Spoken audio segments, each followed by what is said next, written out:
just awesome. And I do fly bigger at the battery. I do Yeah. fly 10 by 15. He has a 10 by 15 that he flies at the Charleston Battery. And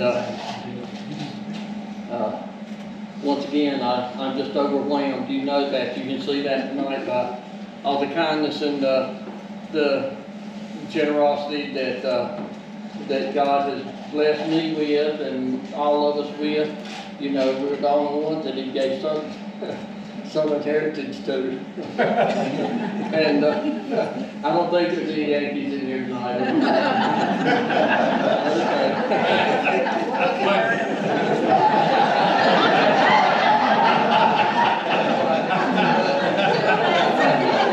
I say let's lay hands on it.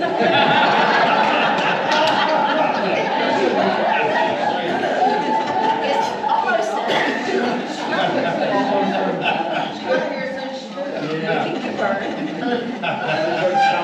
You got your suit, you good, right? I never saw her. Yes. Okay. It's with great pleasure tonight to welcome Mr. Braxton Spivey here.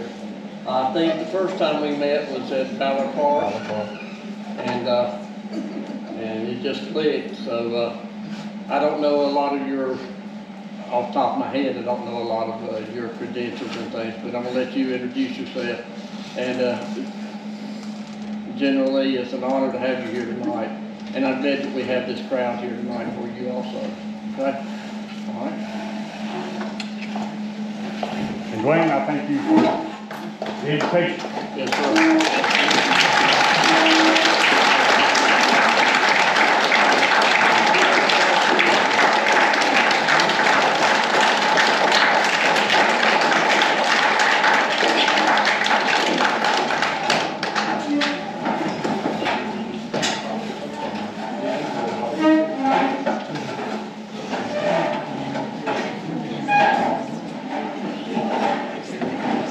Y'all don't mind, I'm going to take this whole coat off.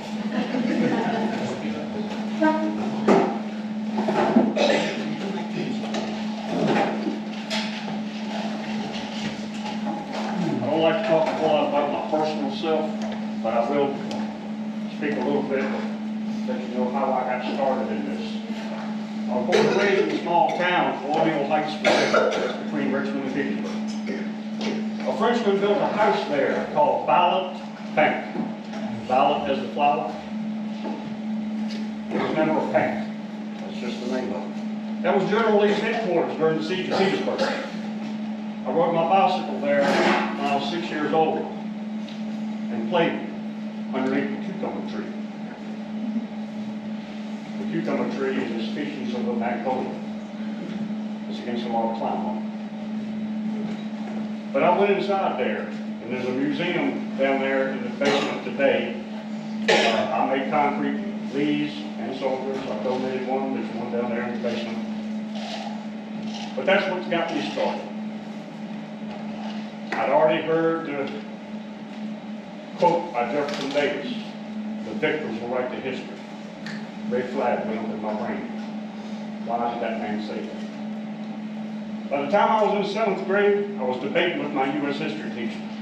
He did not get one paragraph in a U.S. textbook before I said, "You're wrong."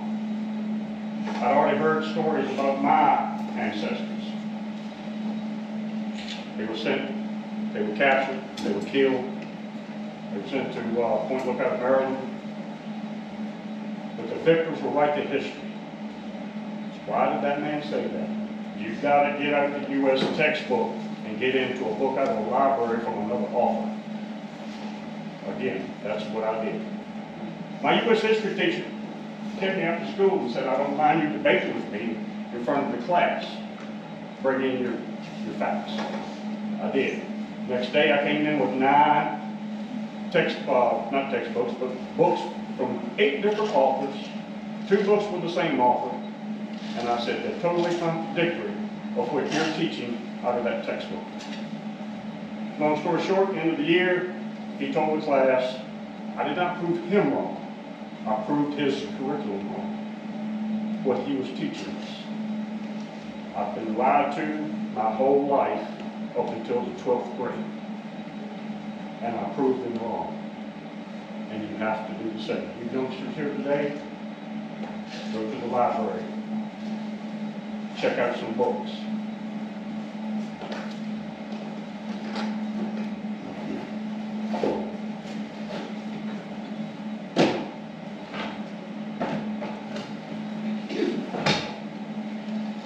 Dispatches between General Lee and Jefferson Davis. And it's a bunch of dispatches. What I'm going to share with you tonight came from every book I'm about to share with you. This one is the most important. I'm very fortunate to have found this book in a Wisconsin library for $10. Recollections of R.E.Lee, published 1901 by R.E.Lee Jr. He found all the letters his father had written to Mary, to all of his children, in his desk drawer at Washington College. Mint condition. No, I will not pass it around. Another good book. A Life of General Robert Edward Lee. If you can get your hands on it, please do so.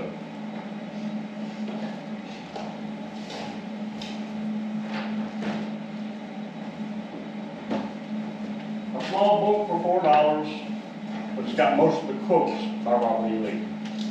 And I will share some of those with you tonight as well.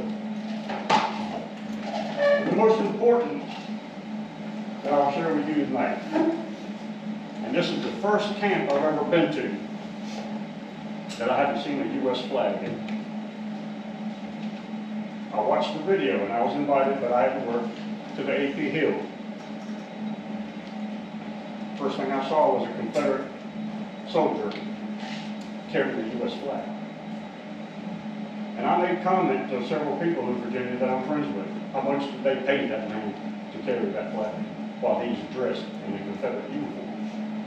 I'm totally against that. We're here to honor a Confederate soldier. I've been told time and time again, well, actually that's the flag we're under today. We have to honor all veterans. Go to VFW or American Legion, let me know when that banner is flying in there. This is the pledge I read everywhere I go. And I will emphasize some words and you'll see what I emphasize.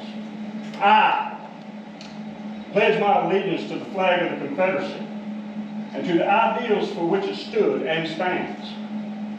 Liberty, honor, chivalry, independence, courage, and duty, and love of God, family, home, and my honor. I promise never to forget the just cause to which too many devoted their lives. I promise to do my best to see that their proud history is truly reported and not defamed. My voice be strong and true as I tell the story of the flag and its people to my children and their children, and all else who will listen. And if the time comes when the flag requires my defense, may I have the courage and the strength and the honor to defend it at all costs, with all that I have and all that I am. This I pledge on my sacred word of honor, Braxton D. Spider. I read that everywhere I go and I speak public. I usually have copies, tonight I don't. But you can find this on the internet. And I emphasize I. The charge by Stephen Dill Lee at every SC Lee meeting, they usually read it. But this to me gets a little bit more personal. Because it's I in here several times.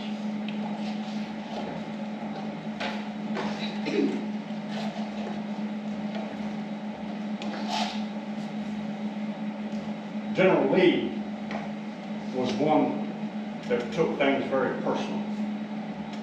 Just like that pledge right there I just read. But Lee was a Christian man. Everything I've read and studied about the man, there was nobody more Christian than God himself. Him and Stonewall Jackson. Nice to see you again, Adam. They prayed before every battle. They prayed together at night. Stonewall and Lee prayed with slaves they may have had. And speaking of slaves, General Lee never owned one. He inherited through Mary, his wife. And they had to free them according to the inheritance will by a certain year, which he did. General Lee never owned his own property. He never owned his own home. And that's the kind of man he was. His lifelong goal was to live off the land, have a garden, or be able to raise his own food. He never had the opportunity. His sons farmed 2 other estates that they had. How many people do we have here under the age of 18?